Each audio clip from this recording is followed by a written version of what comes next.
إن الحمد لله نحمده ونستعينه ونستغفره ونعوذ بالله من شرور أنفسنا وسيئات أعمالنا من يهده الله فلا مضل له ومن يضلل فلا هادي له وأشهد أن لا إله إلا الله وحده لا شريك له وأشهد أن محمدا عبده ورسوله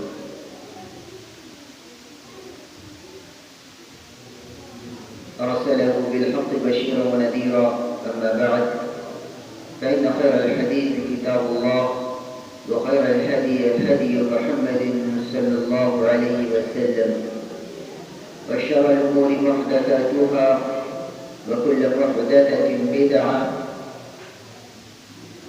وكل بدعة ضلالة وكل ضلالة في النار. أعوذ بالله من الشيطان الرجيم. بسم الله الرحمن الرحيم.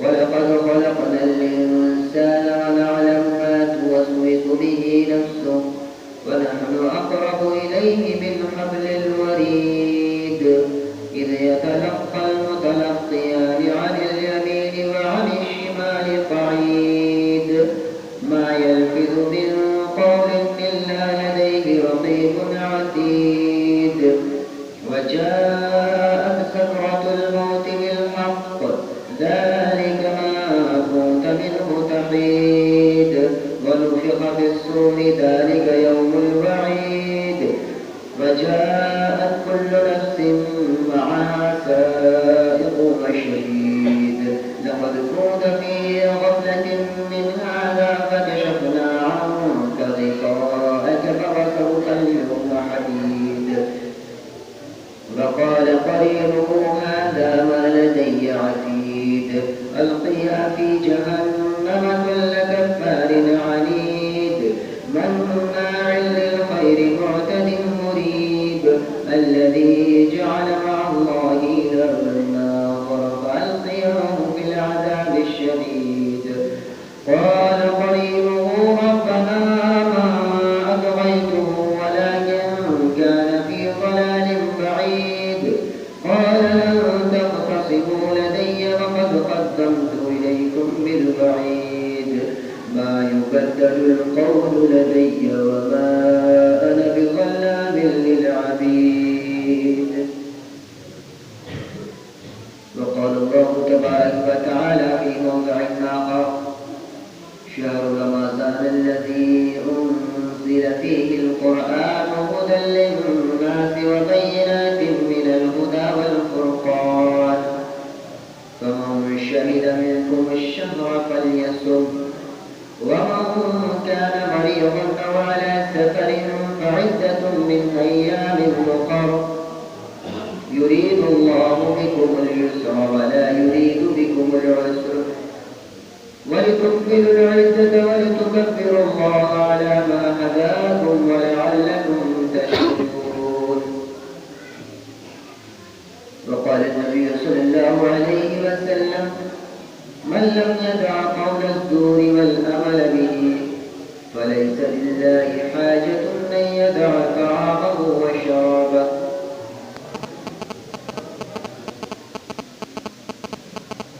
برادران اسلام،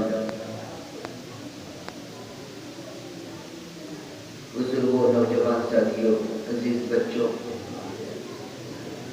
ہر قسم کی تعریف اس اللہ وحدہ لا شریک کے لیے لائق و زیبا ہے جس نے ہمیں رمضان کا مبارک مہینہ عطا فرمایا اور ساتھ ہی ساتھ ہمیں یہ توفیق بخشی کہ ہم رمضان کے روزے رکھ سکیں، ہمیں صحت و عافیت کے ساتھ رکھا، اس قابل بنایا کہ ہم اللہ کی خاطر رب کی خاطر مکمل روزوں کی پابندی کر سکیں۔ بعد درود و سلام نازل ہو تمام انبیاء کرام پر، خصوصاً ہمارے آخری نبی جناب محمد رسول اللہ صلی اللہ علیہ وسلم پر اللہم صلی وسلم وبارک علیہ۔ حضرات گرامی، آج جمعہ کا دن ہے اور جمعہ کا سب سے اہم مقصد اگر دیکھا جائے تو وہ یہی ہے کہ ہمارے معاشرے میں پائی جانے والی جو بھی برائیاں ہوں ان پر قدغن لگایا جا سکے، ان برائیوں کو عوام کے سامنے لا کر کے ان کی قباحت کو بیان کیا جا سکے تاکہ وہ ان برائیوں سے دور رہیں، باز رہیں۔ حضرات گرامی، خود جمعہ کے بھی اپنے آداب ہوا کرتے ہیں،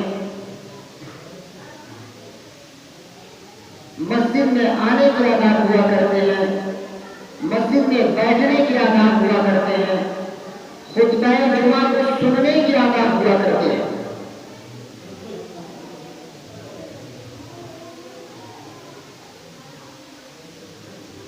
محترم سامعین، رمضان کا مہینہ چل رہا ہے، باتیں رمضان کے تعلق سے ہی کرنی چاہیے تھی، لیکن حالات اس بات کا تقاضا کر رہے ہیں کہ رمضان سے زیادہ اہم کچھ دوسری باتیں بھی ہیں جو ان میں شامل کی جا سکیں۔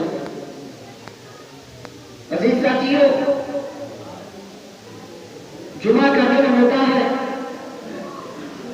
نہا دھو کر کے، غسل کر کے، خوشبو عطر ہر چیز کا بہترین استعمال کر کے ہمیں مسجد میں آنا چاہیے۔ یہ سنت طریقہ ہے اور یہ سب ہم کس لیے کرتے ہیں؟ تاکہ مسجد کے اندر اللہ رب العالمین کے سامنے سلیقے مند بن کر کے بیٹھیں، اور پھر اس کے بعد مسجد کے اندر جب ہمارا دخول ہوتا ہے، جب ہم مسجد کے اندر آتے ہیں تو ہمیں مسجد کے ادب و احترام کا خیال رکھنا چاہیے، مسجد کا احترام کرنا چاہیے، مسجد کا ادب کرنا چاہیے۔ مسجد کے اندر تیز آواز میں، بلند آواز میں باتیں نہیں کرنی چاہیے، مسجد کے احترام میں کمی آتی ہے، مسجد کے ادب میں نقص آتا ہے۔ یہاں ہمارے بچوں کو تو چھوڑیے، ہمارے بزرگ حضرات بھی باتیں کرتے ہوئے نظر آتے ہیں، ہمارے نوجوان بھی باتیں کرتے ہوئے نظر آتے ہیں۔ ہمارے بچے انہی لوگوں سے سیکھنے والے ہیں، ہمارے بڑوں سے ہی بچے سیکھتے ہیں، ان کے اندر وہ باتیں انہی سے ہی آتی ہے، وہ ہنرمندی وہ اپنے بڑوں سے ہی سیکھتے ہیں۔ جب ہمارے بڑوں میں یہ کمی دور رہے گی تو بچے اپنے آپ خاموش ہو جائیں گے۔ جب اسی میں ہمارے بڑے ادھر ادھر کرتے رہیں گے، اسی میں ہمارے بڑے ہی بات کرتے ہوئے نظر آئیں گے، دین و دنیا کی باتیں آ کر کے مسجد میں کر رہے ہوں گے، اور اس وقت جب خطبہ جمعہ چل رہا ہو تو وہ بچے کیا سیکھیں گے؟ ان کو تو یہی لگے گا کہ ہاں بات کرنا جائز ہے، بات کر سکتے ہیں، بات کرنے سے خطبہ جمعہ میں کوئی خلل نہیں پڑتا ہے، یہی وہ سیکھیں گے۔ اور یہی وجہ ہے کہ آج مسجد میں خطبہ جمعہ شروع ہو چکا رہتا ہے، لیکن اس کے باوجود بچوں کو یہ نہیں پتا رہتا ہے کہ ہاں ہمیں اب خاموش ہو جانا چاہیے، ہمیں اب خطبہ جمعہ کو سننا چاہیے۔ جب ہمارے بڑے اس کبیرہ گناہ میں بڑی غلطی میں ملوث رہتے ہیں تو پھر چھوٹے کیوں نہ ملوث رہیں؟ کیسے کس منہ سے ہم ان کو منع کرنے جائیں گے؟ وہ نہ بلا کر کے ہمیں جمع کر لیں گے کہ خود تو بات کر رہے ہیں، آئے ہمیں منع کرنے والے، وہ نہ کر لیں گے کہ اپنے کو گفتگو کر رہے ہیں، ہمیں روک رہے ہیں۔ کیا یہ روکنا ہمارے لیے ہی ہے؟ عزیز ساتھیوں، یقیناً یہ بہت بڑی کمی ہے ہمارے معاشرے کی، اور یہ کمی صرف مسجد تک نہیں ہے بلکہ پورے معاشرے میں یہ کمی موجود ہے۔ آج ہمارے معاشرے میں ہم بچوں کو تو برائی سے روکتے ہیں، خود وہی غلطی کر رہے ہوتے ہیں، ہمیں شرم نہیں آتی ہے کہ ہم اپنے آپ کو اسی غلطی میں ملوث رکھتے ہیں اور بچوں کو اس غلطی سے منع کر رہے ہوتے ہیں۔ ہونا تو نہیں چاہیے کہ ہم پہلے کسی بچے کا انگلی اٹھائے، کسی بچے کو منع کرے. بچہ تو ایک سیکھنے کی عمر میں ہوتا ہے، وہ اپنے بڑوں کو دیکھتا ہے، وہ اپنے بڑوں کو آدر سمجھتا ہے، وہ یہ دیکھتا ہے کہ ہمارا بڑا کیا کر رہا ہے، وہ یہ دیکھتا ہے کہ ہمارا بزرگ کیا کر رہا ہے، وہ کس طریقے سے لوگوں سے گفتگو کر رہا ہے، وہ کس طریقے سے لوگوں سے باتیں کر رہا ہے، کیا اس کی باتوں میں ادب و احترام محفوظ ہے کہ نہیں ہے، کیا اس کی باتوں میں گالی گلوچ دکھائی پڑ رہی ہے کہ نہیں پڑ رہی ہے. وہ اپنے بڑوں سے سیکھتا ہے. آج ہمارے بچوں کی زبانیں اتنی گندی کیوں ہے؟ آج ہمارے بچوں کی زبانوں پر گالیاں کیوں نکلتی ہے؟ اس کی وجہ اصل حقیقی وجہ دیکھیں تو ہمارے بڑے ہی ہیں، ہمارے بزرگ ہیں، ہمارے نوجوان ہیں. آج ہمارے نوجوانوں کی زبانوں پر دیکھیے کہ کس قدر گالیاں نکل رہی ہوتی ہے. رمضان کا مہینہ شروع ہے، اس مہینے میں تو ہمارے زبانیں بند ہو جانی چاہیے، ہماری زبانیں بند ہو جانی چاہیے، ہماری زبانوں سے بیجا الفاظ اور نکلنے ختم ہو جانے چاہیے. لیکن ان کے باوجود آج ہماری زبانوں سے رمضان جیسے مبارک مہینے میں بھی گالیاں نکل رہی ہوتی ہے. رمضان جیسے پاک مہینے میں بھی ہم اپنی زبان کو لگام نہیں دے پاتے ہیں. تو ہمیں بچوں کو ڈانٹنے جائیں گے، ہمیں بچوں کو برا کرنے جائیں گے. نہیں بھائیوں، ہماری سب سے بڑی غلطی ہے کہ ہم اپنے آپ کی اصلاح نہیں پیدا کرتے ہیں. ہماری سب سے بڑی کوتاہی ہے کہ ہم اپنے آپ کی اصلاح نہیں چاہتے ہیں. ہم اصلاح دوسرے کی کرنے چاہتے ہیں لیکن اپنی اصلاح سے پیچھے رہ جاتے ہیں. ہمیں سب سے پہلے اپنی اصلاح کرنے کی ضرورت ہے، اپنے آپ کو سدھارنے کی ضرورت ہے. اگر ہم اپنے آپ کو سدھار لیں، یہ بچے یقیناً سدھر جائیں گے. ان بچوں میں اصلاح آپ کو دیکھنے لے جائے گا. آج ہم خود نشہ آور چیزوں کا استعمال کر رہے ہوتے ہیں، آج ہم خود نشہ آور اشیاء کا استعمال کر رہے ہوتے ہیں. بچوں کو نشے کی چیزوں سے منع کر رہے ہوتے ہیں. بچوں کو کہہ رہے ہوتے ہیں کہ ہاں منع چیز نہیں کھانا ہے، منع برائی ہے، اور اس برائی پر اسے مار دے رہے ہوتے ہیں، اس برائی پر اسے سرزنش نہیں کر رہے ہوتے ہیں. ہماری سرزنش کرنے والا کون ہے؟ ہمیں پکڑنے والا کون ہے؟ ہماری باتوں کو دیکھنے والا کون ہے؟ ہمارے اعمال پر کون ہے جو نکیر کرنے والا ہو؟ اگر ہم پر کوئی انگلی اٹھا دے تو ہم اس سے لڑ جاتے ہیں، اس سے جھگڑ کرتے ہیں، مار کر لیتے ہیں. لیکن ہم اپنے اوپر نکیر کو برداشت نہیں کرتے ہیں. ہم کس منہ سے اس بچے کو جا کر کے نکیر کریں گے کہ تمہیں بڑا نشہ آور چیز استعمال نہیں کرنی چاہیے، تمہیں نشہ آور چیزوں سے دور رہنا چاہیے. اس طریقے سے ہم اس کی اصلاح کریں گے. وہ تو ذہن ملوث ہے، وہ وہی کام کر رہے ہیں. اس بچے پر آپ کا کیا اثر ہوگا؟ کس طریقے سے آپ اس کو تعلیم دے رہے ہیں؟ کیا تربیت دیں گے آپ اس بچے کو؟ کیسی تربیت اس بچے کو ملے گی؟ خود ایسا معاشرہ بنا کر کے رکھا ہے آپ نے کہ معاشرے میں پیدا ہونے والا بچہ جو ہے وہ اسی چیز کو سیکھے. آج جو آپ کر رہے ہیں کل وہ وہی کرے گا. کل آج آپ دین کے ٹھیکیدار بنے پڑے ہیں، آج آپ معاشرے کے ٹھیکیدار بنے پڑے ہیں. وہی بچہ کل آپ کی جگہ لینے والا ہے. تو جیسا آپ کر کے جائیں گے ویسے ہی بچوں کی تربیت ملے گی. بچے بھی وہی عمل کریں گے جیسا آپ کریں گے. جس طریقے سے آپ معاشرے کو بنائیں گے معاشرہ ویسا ہی بنے گا. یہ سوچیں کہ ہم معاشرے میں بگڑ رہے چلے گا اور دوسرا اچھا رہے. نہیں میرے بھائیوں، ایسا نہیں ہونے والا ہے. معاشرے کو اگر سدھارنا چاہتے ہیں، معاشرے کو اگر بنانا چاہتے ہیں تو سب سے پہلے اپنے آپ کو بنانا ہوگا، سب سے پہلے اپنے آپ کو سدھارنا ہوگا. آج ہم خود روزے نہیں رکھتے. کیا تعلیم دیں گے اپنے بچوں کو؟ کیا کہیں گے بچوں سے؟ کس طریقے سے کہیں گے کہ ہاں بچے روزہ رکھو؟ صحابہ کرام رضوان اللہ علیہم اجمعین کے ہاں بچوں کو یہ تربیت دی جاتی تھی. جب بچے بچپن میں ہی ہوا کرتے تھے، چھوٹے رہتے تھے، اسی وقت سے انہیں تعلیم دی جاتی تھی. اتنے چھوٹے کہ حدیث میں مثال ملتی ہے کہ انصار کے بچوں کو دیکھنے میں آتا تھا کہ وہ اپنے بچوں کو روزے کی ترغیب اس طریقے سے دلاتے تھے کہ وہ سحری کے وقت میں بچوں کو اٹھاتے تھے، کھانا کھلاتے تھے، سحری کھلاتے تھے، اور اس کے بعد جب صبح ہوتی تھی بچوں کو بھوک لگ جاتی تھی، بچے رونے لگتے تھے اور کھانے کی طلب نہیں ہوتی تھی تو وہ اپنے بچوں کو ان کا کھلونا لا کر کے دے دیا کرتے تھے. ان کا کھلونا لا کر کے دے دیا کرتے تھے. وہ کھیلنے میں مست مگن ہو جاتا تھا اور پھر اس کے بعد افطار کا وقت ہو جاتا تھا. سوچئے کہ یہ تربیت ہو رہی ہے بچوں کی، اور کھیلنے والے بچے کیسے رہیں گے؟ آپ خود اندازہ لگائیے کہ ان کے کھلونے سے کون سا بچہ کھیلے گا؟ کیا بڑے بڑے بچے کھیلیں گے؟ چھوٹے بچے میرے بھائیوں، چھوٹے بچوں کی تربیت ہو رہی ہے. اتنے چھوٹے کھلونے کھیلنے کے لائق ایسے بچوں کی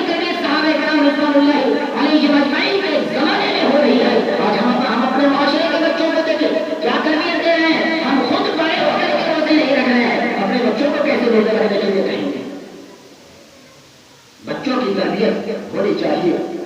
اور اگر ہم خود روزے رکھ بھی لے رہے ہیں, ہمارے گھر میں بڑے لوگ روزے رکھ بھی لے رہے ہیں, تو بھی ان کی ذمہ داری یہ بنتی ہے کہ بچوں کی تربیت کریں, بچوں کو سکھلائیں, بچوں کو بتلائیں کہ ہاں روزہ کیا ہوتا ہے, افطار کیا ہوتا ہے, روزہ کس طریقے سے رکھا جاتا ہے, اور ان کو بھی سحری کے وقت میں اٹھائیں, اپنے ساتھ سحری کرائیں, اور اس کے بعد پھر ان کی حالت کو دیکھیں, ان کی کیفیت کو دیکھیں, کس حد تک بچہ برداشت کر رہا ہے اس کو دیکھیں, اور پھر اس کے بعد اس کو اسی طرح سے دھیرے دھیرے تعلیم دے, تربیت کرے اس کی, اور پھر وہ بھی روزے کا عادی بنے.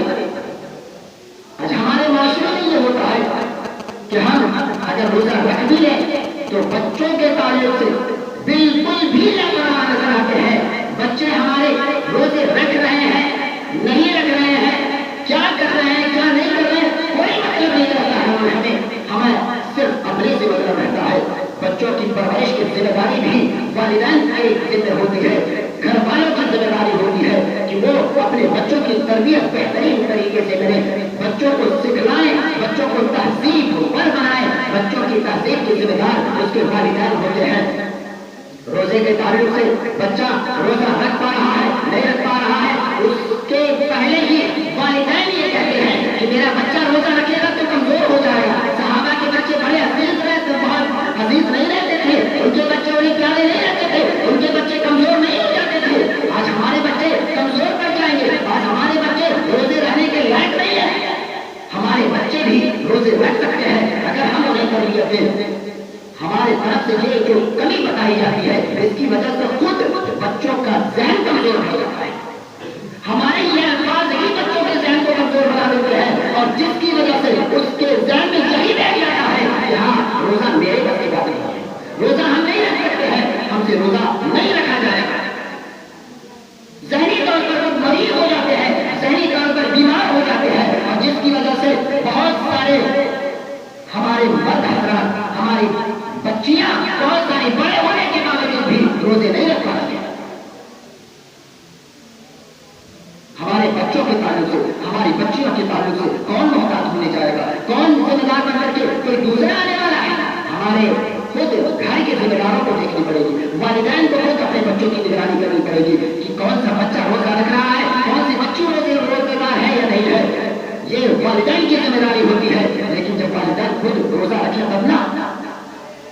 بچیوں کے تعلق سے کہا جاتا ہے نہیں بچی ابھی تو بڑی نہیں ہوئی ہے, ابھی وہ روزہ رکھنے کے لائق نہیں ہے. میرے اسلامی بھائیوں, میں آپ کو بتانا چاہتا ہوں اور آپ کے ذریعے سے آپ کے گھر والوں تک یہ سندیش بھیجنا چاہتا ہوں, یہ پیغام دینا چاہتا ہوں کہ یہ روزہ ایک فرض عبادت ہے. یہ اللہ رب العالمین نے اسے فرض کیا ہے. یا ایھا الذین آمنوا کتب علیکم الصیام کما کتب علی الذین من قبلکم لعلکم تتقون. روزہ تم پر فرض کیا گیا ہے ویسے ہی جیسے تم سے پہلے کے لوگوں پر فرض تھا. یہ روزہ ایک فرض عبادت ہے, اور فرض عبادت کا چھوڑنا کسی بھی بالغ کے لیے, کسی بھی بالغ کے لیے جائز نہیں ہے. وہ انسان گنہگار ہو جائے گا. آج ہمارے قوم کی بچیاں 10 سال 11 سال 12 سال کی عمر میں بلوغت تک پہنچا رہی ہے, لیکن ہمارے گھر والوں کی یہ ذمہ داری ہوتی ہے کہ وہ ان کو ان کی تربیت کرے, ان کو روزے کا عادی بنائے. لیکن ہمارے گھر والے یہ کہہ کر کے ان کو روزہ نہ رکھنے پر مجبور کرتی ہے کہ ابھی بچی ہے, ابھی چھوٹی ہے. اگر وہ بالغ ہو گئی ہے وہ بچیاں, ان کا روزہ فرض ہو جا رہا ہے. اگر وہ نہیں رکھتی ہے گنہگار ہوگی, اور ان کے گناہ میں ان کے والدین بھی برابر کے شریک ہوں گے, ان کے والدین بھی برابر کے شریک مانے جائیں گے. آج ہمارے گھر کا ماحول بالکل ہی بگڑتا جا رہا ہے. اس کے ذمہ دار خود گھر کے گارجین ہیں, گھر کے ذمہ دار حضرات ہیں, گھر کے مرد حضرات ہیں, گھر کی عورتیں ہیں جو بچوں کے بگاڑ کے ذمہ دار ہیں. آج ہمارے بچے مسجد میں آتے ہیں, لوگ چلاتے رہتے ہیں, لوگ ان کو ڈانٹتے رہتے ہیں, لیکن پھر بھی وہ خاموش نہیں ہوتے ہیں. کیا وجہ ہے, کیوں نہیں سنتے ہیں؟ کیا ان کے اندر عقل نہیں ہے؟ لیکن ہماری ایسی تربیت ہی نہیں ہے. ہر ایک کے گھر والے کی ذمہ داری ہے کہ وہ اپنے بچے کو طریقہ سکھائے, وہ اپنے بچے کو مسجد میں جانے کا طریقہ بتائے, وہ خود مسجد میں آئے اور اپنے بچوں کو شانتی کے ساتھ جمع کرائے, بچوں کو طریقہ سکھلائے. اور اس کی ذمہ داری ہوتی ہے مسجد میں جا کر کے گفتگو نہ کرو زیادہ، مسجد میں جا کر کے بلند آواز سے باتیں نہ کرو، جب نماز ہو رہی ہو تو تم خاموشی کے ساتھ نماز پڑھو، باتیں نہ کرو، نماز کے درمیان باتیں نہیں کی جاتی ہیں، یہ سب کون بتائے گا؟ گھر کی ذمہ دار جہاں سے بچے کا پہلا مدرسہ ہے، جہاں سے بچے کی پہلی تعلیم شروع ہوتی ہے، وہ وہاں سے اس کو تعلیم ملے گی۔ یہ بڑی صاحب آ کر کے اور حافظ بھی آ کر کے نہیں بتائیں گے کہ بچے کی ذمہ داری کیا ہو رہی ہے۔ ارے بچہ 2 سال 3 سال 4 سال کا ہے، کہاں وہ حافظ کے پاس پہنچے گا، کہاں وہ مولانا کے پاس پہنچے گا؟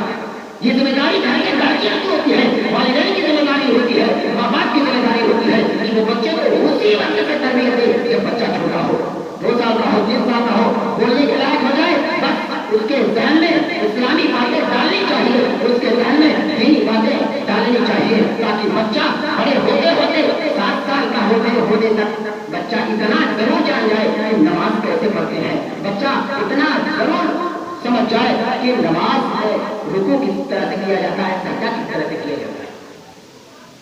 اور یہ تبھی ہوگا جب ہم نمازی ہوں گے، جب ہم نماز پڑھیں گے، ہم مسجد کے آداب کو محفوظ رکھیں گے، اور پھر ہم اپنے بچوں کو اپنے ساتھ لے کر کے آئیں گے مسجد میں اور انہیں سکھائیں گے، انہیں بتلائیں گے۔ صرف بچوں کو خالی پھٹکارنے سے، بچوں کو صرف ڈانٹنے سے، بچوں کو مسجد سے بھگانے سے ہی مسئلہ حل ہونے والا نہیں ہے۔ بچے ہی آج آپ ہیں، کل وہ بھی اسی مسجد کے ذمہ دار بننے والے ہیں، کل وہ بھی اسی طریقے سے یہی ویوہار، یہی برتاؤ اپنے بچوں کے ساتھ کرنے والے ہیں۔ اور یہاں ایک اور چیز ملحوظ رکھنی چاہیے کہ اگر کسی کے بچے کو کوئی دوسرا شخص ادب سکھا رہا ہو اور اسے مسجد میں بیٹھنے کے طور طریقے بتا رہا ہو تو یہ فرض ہونا چاہیے کہ ہمارے بچوں کی تربیت ہم نہیں کر پا رہے ہیں، دوسرا کر رہا ہے۔ اگر دوسرا کر رہا ہے تو اس کا احسان مت ہونا چاہیے، لیکن یہاں دوسرا کیوں کر رہا ہے اس پر جگہ کرتے ہیں کہ وہ ہمارے بچوں کو کیوں آ رہا ہے تربیت دینے کے لیے۔ وہ کون ہوتا ہے ہمارے بچوں کو سکھانے والا، وہ کون ہوتا ہے ہمارے بچوں کو بتلانے والا؟ یہ ذہنیت بہت ہی گندی ذہنیت ہے، اور اس ذہنیت ہی کی وجہ سے ہمارے بچوں کو اور زیادہ بگاڑ میں آ رہی ہے۔ شیطان بھڑکا کر کے رکھ دیتا ہے بچوں کو کہ تم جو بھی چاہو غلط کرتے جاؤ، تمہارے ماں باپ تمہارے پیچھے ہیں نا، سپورٹ کرنے والے کرتے ہیں اور کرتے ہیں۔ ہر غلط کام میں دیکھیے ماں باپ پیچھے سے آ جائیں گے اور اس کے بعد جس کسی کے ساتھ غلط کام ہوا رہے گا اسے جھگڑ کرتے ہیں، لڑائی کر پڑتے ہیں، جس کا نتیجہ یہ ہوتا ہے کہ بچہ مکمل طور پر جب بگڑ جاتا ہے تب اسی والدین کو یہ شکایت ہوتی ہے کہ میرا بچہ بگڑ گیا ہے، میرا بچہ خراب ہو گیا ہے، میرا بچہ دین سے ہٹ گیا ہے، میرا بچہ نماز نہیں پڑھتا ہے، میرا بچہ روزہ نہیں رکھتا ہے، میرا بچہ کوئی اچھے کام کی طرف راغب نہیں ہوتا ہے، وہ ہمیشہ گناہوں میں مگن رہتا ہے، وہ ہمیشہ گیم کھیلنے میں، وہ ہمیشہ موبائل میں مگن رہتا ہے، وہ ہمیشہ موبائل کی مانگ کرے رہتا ہے، وہ ہمیشہ برے کاموں میں لگا رہتا ہے، وہ نشہ آور چیزوں کا استعمال کر رہا ہے، وہ نشہ کر کے پتہ نہیں کہاں پڑا رہتا ہے، وہ کیسے گندے اور گھٹیا قسم کے لوگوں کے ساتھ گھوم رہا ہوتا ہے، ٹہل رہا ہوتا ہے۔ یہ بعد میں جا کر کے شکایت ہوتی ہے۔ اسی شکایت کو اگر ابھی دور کر لیں تو کیا ہوتا ہے؟ کیوں بات کے لیے چھوڑنے جائیں؟ کیوں یہ سوچنے جائیں کہ ہاں بڑے ہوں گے تو ہمارے بچے اس طرح سے نہ بولے؟ پہلے سے اس پہ قدر لگائیے، پہلے سے اس پہ روک لگائیے، تاکہ آپ کا بچہ آپ کے لیے ولد صالح بن سکے، آپ کے مرنے کے بعد وہ بچہ آپ کے لیے دعائیں حاضر کر سکے۔ بنائیے اپنے بچے کو ایسا۔ اللہ رب العالمین سے دعا ہے کہ اللہ تبارک و تعالیٰ ہم تمام لوگوں کی اصلاح فرمائے اور بچوں کی اصلاح سے پہلے ہمیں خود اپنی اصلاح کرنے کی توفیق عطا فرمائے اور ساتھ ہی ساتھ اپنے بچوں کی بہترین تربیت کرنے کی توفیق عطا فرمائے۔ ان الحمد للہ والصلاة والسلام على رسول الله وعلى آله وصحبه أجمعين ومن تبعهم بإحسان إلى يوم الدين، أما بعد۔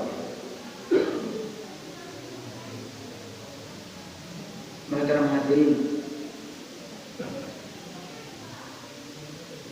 یہ جتنی بھی باتیں آپ کے سامنے عرض کی گئی ہیں، یقیناً کچھ حد تک کچھ لوگوں کے